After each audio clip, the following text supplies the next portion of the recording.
What we're gonna do here before it gets to be winter, before it gets to be too cold where you can't really feel your fingers when you're doing any sort of wiring, I'm going to pre-wire this cool switch.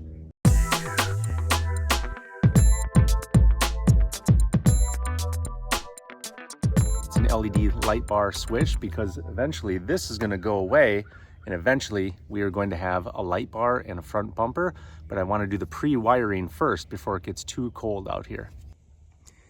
Here's my switch setup so far. I have all of these spots filled, but I have a blank right here. And this switch, which I got from 4Runner.com or Amazon, and I'll put the link below. It's a pretty cool switch, LED light bar switch. That's gonna go right here and fit in. It's gonna look really good, all like all these others. You might be wondering, what is the purpose of a relay, and do we actually even need a relay? Well, the answer is yes, you do. So this switch is not designed to carry the current, a high current, through this switch. It'll melt it. So the purpose of the relay is to handle the higher current and control the higher current based off of this switch. So this switch just turns the relay on and off, which has an electromagnet, which turns the circuit on and off, and the main current then flows through the relay and the wiring harness, and a very, very tiny current flows through this. That way it keeps all of your switches running correctly and nicely without melting them. So yes, you do need a relay. So this is the wiring harness that I got from Amazon, and I'll put the link in the description below. But you can see here is the relay that's going to be mounting on our Cali raised relay holder. And from here, it branches into 3 parts. So one part here has a 15 amp fuse built in, and then this goes to the battery, and then this goes to the ground. What I like about this wiring harness is that these gauge wires are actually pretty thick, so they can handle a higher current load, which is what our LED light bar will be.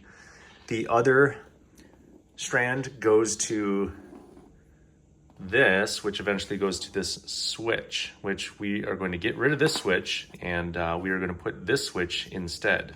I'm thinking about just getting rid of this part completely. I don't really need this attachment. I can just cut this out, cut it to length, so we have the exact fit, and then wire these directly together so there's no chance of this loosening or anything like that at all.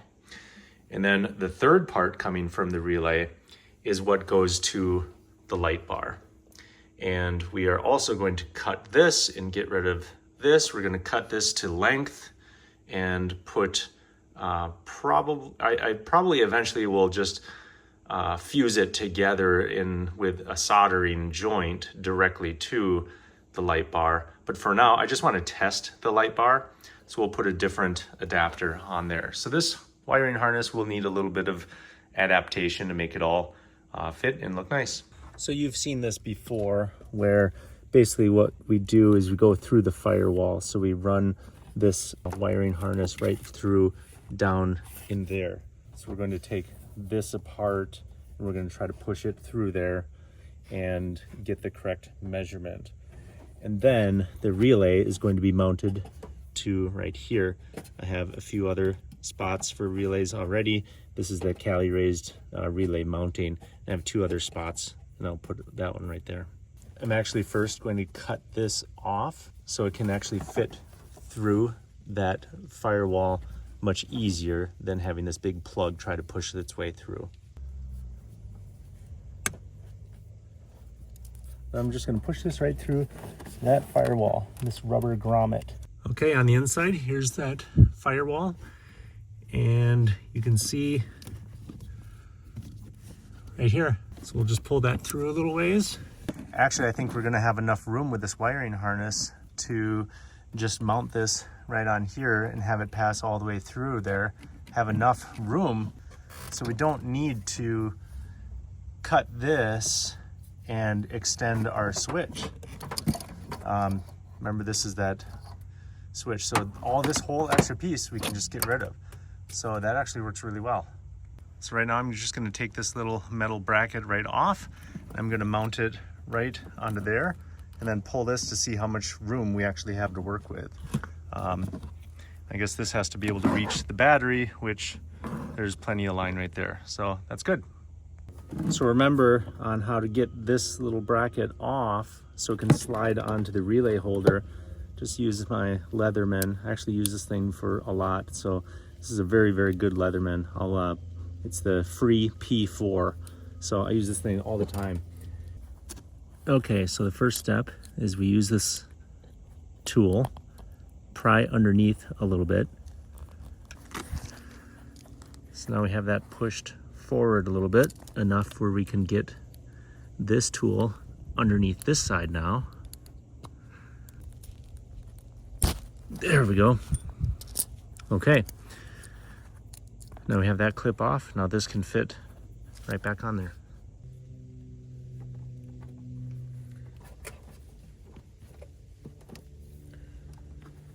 Okay, good. So this should be long enough to get to that battery terminal. This ground should be long enough to get to this ground.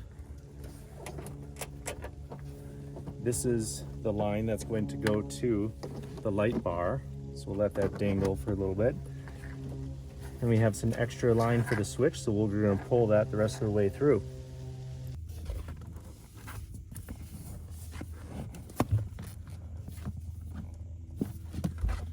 This should be plenty to get to this. You can see, here's where the switch is going to be. That's going to be plenty of wire to get to that switch. So that's great. We do not need to, we don't need to splice anything, so that's great.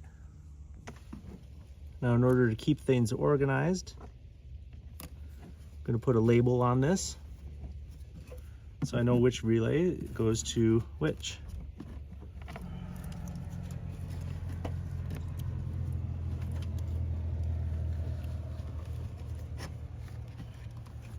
Now what we're going to do is just kind of pull this out without cracking it here. And we should be able to reach in and push this blank out. See, this just has little pinchers that you just depress in and then it pops out. Now we're going to take this and run it up through and out here.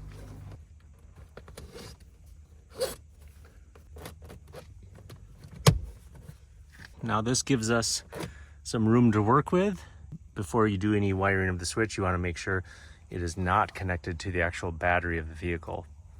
So this is where I've been putting all the grounds. I'm just going to put the black to this ground right now, just so it's not flopping all over the place in here. But I'm not going to connect it up to the battery yet until I'm done with all the wiring. You can see I have them somewhat staggered a little bit. I'm also going to be putting a zip tie down here just to keep this bundle together. You can see that this bundle is nicely kind of tucked away and out of the way of everything. It's not going to be flopping around. Now I'm just taking the wire stripper and stripping the wires, making some nice ends to the wires. So this is the wiring harness that comes with the switch. And what happens is that this plugs right into this in the back. But first we're going to do the wiring. Inline fuse right here. This is what's going to power the switch. We have the ground. We have what illuminates the switch. And then we have the neutral wire. So that's what our wiring is going to look like. I already stripped the ends off here. I slid over some heat shrink tubing right on the end of this loom. I'm going to use this heat gun, which has a high and a low setting. The low is without heat, it's just for the fan, and the high has the heat on there. It comes with different attachments. And so I'm going to wear leather gloves just to protect my hand and this area. Okay, so now I'm going to attach the blacks together first. So these are the soldering connectors, so it makes a real nice connection. You can see the little ring of solder in the middle. This is the other end of the wiring harness. We're going to get rid of this. We're going to strip the wires, red to red, black to black, and we're going to solder those. All right, so I put some new heat shrink tubing on there. All right, now I'm going to slide this over those attachments and heat shrink over that too. There it is, all done. So this is how all the wiring goes. We have the green wire going to the white and the red wire going to the blue. Black wire goes to black and yellow goes to illuminate, which is that add a fuse, and we'll add that later. But this is just temporary here, just to try and make sure that I have the correct connections and to make sure everything is working. Now I'm going to remove these two lever connectors and use a soldering joint like this one to make a more permanent connection. Okay, so here's what it looks like all soldered up. So we have the black going to the black, we have the red going to the blue wire, and the green going to the white wire. You can see they all have nice soldered connections. They're all waterproof. And then this yellow wire, that's the illuminating wire, that goes to this, which is connecting all the other yellow wires, which illuminate these switches. And that red one goes down to that add a fuse down there, which is in the other video. So we are going to test and make sure everything works. So there you can see it lights up and turns off. Now the car is not running right now, so this is just pure battery connection. So that's on. Let's go take a look. Okay, so that's just temporary, so that looks good. Everything looks like it's working decently. All right, we'll put this all back together now. And everything all looks nice and OEM. Again, these switches are from 4Runner.com. They seem to work actually really pretty well. They all light and depress just fine. So that looks good. So now I have my LED light bar pre-wired and ready. I just zip tied it here together here. So now once I get the front bumper in, this will be able to go down and connect to the LED light bar, just plugging it in. Everything is all hooked up and ready here. Got the ground, everything is cable tied and out of the way. I have my 3 relays, so everything is looking all lined up and clean. I hope you liked this video. If you have any questions or comments, go ahead and leave a comment below. I'll try to answer as many as I can. Go ahead and subscribe if you like this video. It really helps support the channel and helps motivate me to keep making videos like this. So thanks a lot. Have a great day. Bye.